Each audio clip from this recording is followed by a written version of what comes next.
Student, आज हम mindfulness का पार्ट 2 पढ़ेंगे क्योंकि उसकी कुछ टॉपिकें बची हुई थी अभी। उसमें है आत्म अनुशासन, ईमानदारी, प्रतिबद्धता और रचनात्मक नैतिकता और संस्कृति में उनका महत्व। आत्म अनुशासन मतलब सेल्फ डिसिप्लिन, ईमानदारी, प्रतिबद्धता और रचनात्मकता ऐसे महत्वपूर्ण गुण हैं जो नैतिक आचरण और सांस्कृतिक सहभागिता को आकार देने में अहम भूमिका निभाते हैं। ये गुण न केवल व्यक्तिगत विकास में सहायक होते हैं बल्कि विविध सांस्कृतिक परिप्रेक्ष्यों में सामूहिक रूप से भी सकारात्मक प्रभाव डालते हैं। आत्म अनुशासन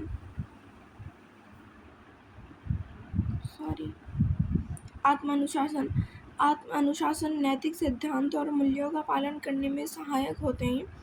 यह अपने कार्यों, विचारों और व्यवहारों को नैतिक मानकों के रूप में नियंत्रित करने की क्षमता है।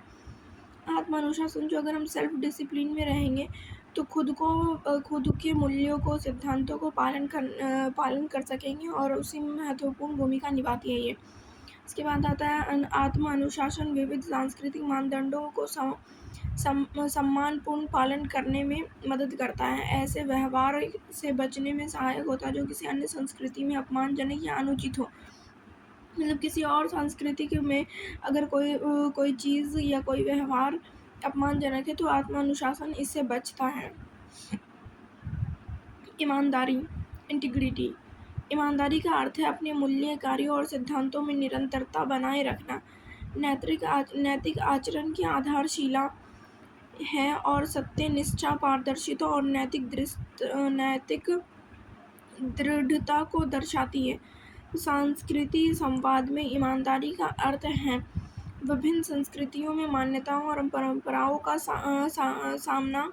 सम्मान करना तथा संवाद में सच्चाई और आत्मीयता बनाए रखना। मतलब ईमानदारी जो होती है कि हम कोई भी मूल्य, कोई भी कार्य कर रहे हैं या कोई भी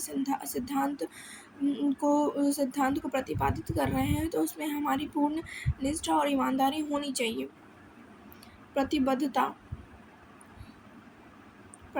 यानी कि कमिटमेंट। अगर हम कोई कार्य करने जा रहे हैं तो उसकी संपूर्ण जिम्मेदारी खुद पे होनी चाहिए। मतलब कमिटमेंट, अगर हम किसी लोगों के साथ किसी चीज़ की कमिटमेंट कर रहे हैं तो उसे संपूर्ण रूप से और अच्छे तरीके से ख़त्म करना चाहिए। रचनात्मकता, क्रिएटिविटी। रचनात्मक नैतिक समस्याओं के लिए नवीन और प्रभावी समाधान खोजने में सहायक होते हैं। यह पारंपरिक सोच से परे जाकर समाधान तलाशने की क्षमता है। रचनात्मक सोच सांस्कृतिक रूप से संवेदनशील तरीकों से समस्याओं को सुलझाने में मदद करती है। यह ऐसी रणनीतियाँ विकसित करने में सहायक होती है जो विभिन्न सांस्कृतिक दृष्टिकोण का सम्मान करती है। फिर उदाहरण के तौर पर हम शैक्षणिक कार्यक्रम या संचार रणनीति विकसित करता है जो नैतिक व्यवहार और सांस्कृतिक समझ को बढ़ावा देती है। उसके साथ आगे संयुक्त उदाहरण, क्रॉस कटिंग एग्जाम्पल, मतलब नैतिक नेतृत्व। नैतिक नेता अनुचित प्रलोभन से बचते हैं और नैतिक सिद्धांतों का पालन करते हैं। अपने निर्णयों और व्यवहारों में सांस्कृतिक भिन्नताओं के बावजूद एकरूपता बनाए रखते हैं। प्रतिबद्धता यानी कि विविधता का सम्मान करते हुए नैतिक संगठनात्मक संस्कृति बनाते हैं। सांस्कृतिक संवेदनशीलता के साथ नैतिक समस्याओं का समाधान खोजते हैं।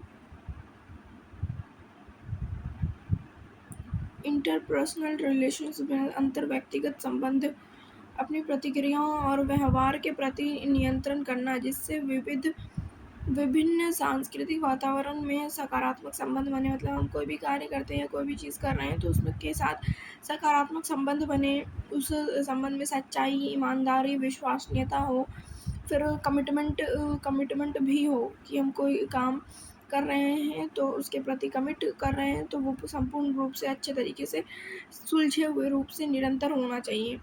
रचनात्मकता मतलब नए और संवेदनशील तरीके से संवाद स्थापित करना। सांस्कृतिक पहल, परियोजनाओं के लक्ष्य और समय सीमा का पालन करना। यह सुनिश्चित करना कि सांस्कृतिक पहलें सम्मानजनक और समावेशी हो। प्रतिबद्धता में दीर्घकालीन प्रयासों के माध्यम से सांस्कृतिक सहभागिता को सशक्त बनाना। रचनात्मकता ऐसी नवीन सांस्कृतिक योजना बनाना जो विविध दर्शकों के साथ जुड़ सके। शैक्षणिक कार्यक्रम में भी आत्मानुशासन, ईमानदारी, प्रतिबद्धता और रचनात्मकता होनी चाहिए। सभी को अपने अपने स्तर पर कार्य संपूर्ण रूप से निष्पक्ष रूप से वातावरण को समावेशी बनाकर एवं सांस्कृतिक शिक्षाओं को रोचक और प्रभावी बनाने के साथ कार्य करना चाहिए। कार्य जीवन संतुलन नैतिक और संस्कृति के संदर्भ में मतलब हम अपने कार्य जीवन को नैतिकता के आधार पर और संस्कृति के संदर्भ में किस तरह बैलेंस कर सकते हैं, उस चीज़ों पर विचार किया गया है। तो इसमें हम कार्यस्थल में नैतिक विचार, न्याय संगत, शोषण से बचाव, पारदर्शिता, नैतिक कार्यस्थल कर्मचारियों के साथ न्यायपूर्ण व्यवहार को प्राथमिकता देते हैं, उनके संतुलन जीवन के अधिकार को स्वीकार करते हैं, शोषण से बचते हैं। कार्य की अपेक्षा शोषण से बचाव में हम कार्य की अपेक्षा ऐसे ना हो कि कर्मचारियों का शोषण करें। मतलब अगर कोई भी कार्य हम किसी अपने वर्कर्स से करवा रहे हैं तो उसका शोषण ना करें, बल्कि उनके प्रति सम्मानजनक भाव रखें। कार्य जीवन संतुलन में सांस्कृतिक प्रभाव विभिन्न संस्कृतियों में कार्य समय, पारिवारिक दायित्व और निजी समय को लेकर अलग अलग अपेक्षाएं होती है। तो हमें अपनी पर्सनल लाइफ, प्रोफेशनल लाइफ और जो पारिवारिक फैमिली लाइफ होती है उन सभी को अलग अलग रखना चाहिए और हर वर्क के समय पे उसी पर ध्यान देना चाहिए। अगर हम काम करने गए तो सिर्फ काम पे ध्यान दें, फैमिली के साथ है तो फिर फैमिली पे ध्यान दें। सामूहिक बनाम व्यक्तिवाद मतलब सामूहिक संस्कृति और व्यक्तिगत संस्कृति में कार्य को लेकर दृष्टिकोण अलग अलग हो सकते हैं। लचीलापन कुछ संस्कृतियां कार्य में लचीलेपन को प्राथमिकता देती है ताकि निजी जिम्मेदारियों को पूरा किया जा सके। विविध जीवन शैली के प्रति सम्मानजनक सभी की जीवन शैली अपने अपने स्तर पर अलग अलग हो सकती है, तो हमें सभी के प्रति व्यक्तिगत रूप से सम्मानजनक होना चाहिए। हमारे जो भाव है वो उन सभी को भेदभाव की नज़र से ना देख करके बल्कि सम्मानित रूप से देखना चाहिए। दूरस्थ कार्य और तकनीकी के प्रयोग में नैतिकता जो है इसकी नैतिकता में स्पष्ट अपेक्षाएं, उचित वेतन और कर्मचारी भलाई पर ध्यान देना शामिल है। कर्मचारी से लगातार उपलब्ध रहने की अपेक्षा उचित नहीं है और इसके लिए तकनीक के उपयोग पर नैतिक दिशा निर्देश आवश्यक है। कर्मचारी की भलाई नैतिक संगठन कर्मचारी के मानसिक और शारीरिक स्वास्थ्य को प्राथमिकता देते हैं। मानसिक स्वास्थ्य के लिए संसाधन और समर्थन की व्यवस्था संगठित करना नैतिक जिम्मेदारी बन जाती है। फिर उचित वेतन मतलब हम कर्मचारियों को उचित वेतन दें, उनके मेहनत का पूर्ण फल दें तो वो भी खुश रहेंगे और अच्छे और अपनी पूर्ण उपलब्धियों के साथ वो कार्य करेंगे। लचीला कार्य प्रबंध मतलब हमें कोई स्ट्रिक्ट रूल नहीं रखना चाहिए या टाइम से ज़्यादा ओवर टाइम नहीं करवाना चाहिए। बाकी इंडिया में तो भी फ़िलहाल यही चल रहा है, जो कि कर्मचारियों को कार्य जीवन संतुलन बनाए रखने के लिए लचीलेपन का कार्य विकल्प होना चाहिए। सामान्य कर्मचारियों के समान रूप से लचीले प्रबंध उपलब्ध हो यह सुनिश्चित करना भी नैतिक दृष्टिकोण है। छुट्टियों की नीति और नैतिकता मतलब एक जो छुट्टी का जो दिन होता है वो फिक्स कर दे या फिर आप उन्हें निरंतर बीच में कार्य के ख़त्म होने पर, किसी एक प्रोजेक्ट के पूरे होने पर छुट्टी दे ताकि वो परिवार के साथ भी अपना जीवन अवकाश के तौर पर बिता सकें। करियर और निजी जीवन का संतुलन नैतिक कार्यस्थल कर्मचारियों को निजी जीवन प्राथमिकता देने के बावजूद करियर में आगे बढ़ाने का अवसर प्रदान करती है। इसमें भेदभाव से बचना चाहिए।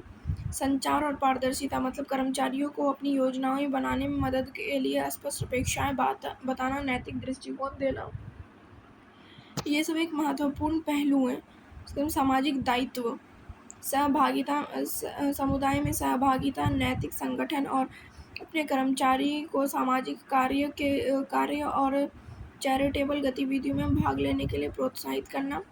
नैतिक संगठन समाज और पर्यावरण के प्रति जिम्मेदार होते हैं। कार्य प्रबंधन की नैतिकता मतलब संगठन पर अत्यधिक दबाव नहीं डालना चाहिए जिससे वो बहुत ज़्यादा परेशान हो जाए या अपने आप से परेशान हो जाए, अपने कार्य से परेशान हो जाए। इन चीज़ों का ध्यान रखकर कार्य करना चाहिए। नेतृत्व में सांस्कृतिक समझ सांस्कृतिक जागरूकता नैतिक नेतृत्व में टीम के विभिन्न सांस्कृतिक पृष्ठों की समझ और सम्मान आवश्यक है। ऐसा नेतृत्व जो विविध संस्कृति के प्रति व्यक्तियों के मूल्यों और समर्थन दे कार्य जीवन संतुलन को बढ़ावा देता है। फिर प्रशिक्षण शिक्षण मतलब जो कार्य है उसके प्रति प्रशिक्षित करना, शिक्षित करना, कर्मचारियों के सांस्कृतिक विविधताओं की समझ विकसित करना, इन सब पर भी ध्यान दिया जाना चाहिए। और समग्र निष्कर्षता में कि समग्र सफलता के मानदंड होना चाहिए उत्पादकता पर अधिक बल नहीं मतलब केवल कार्य प्रदर्शन पर जोर देना, व्यक्तिगत भलाई को अनदेखा न करना, नैतिकता का अनुचित प्रयोग न करना बल्कि उसे उचित रूप से प्रयोग करना, इन सभी पर ध्यान देना चाहिए। तो माइंडफुलनेस यूनिट 3 यहीं पे समाप्त होता है। Thank you.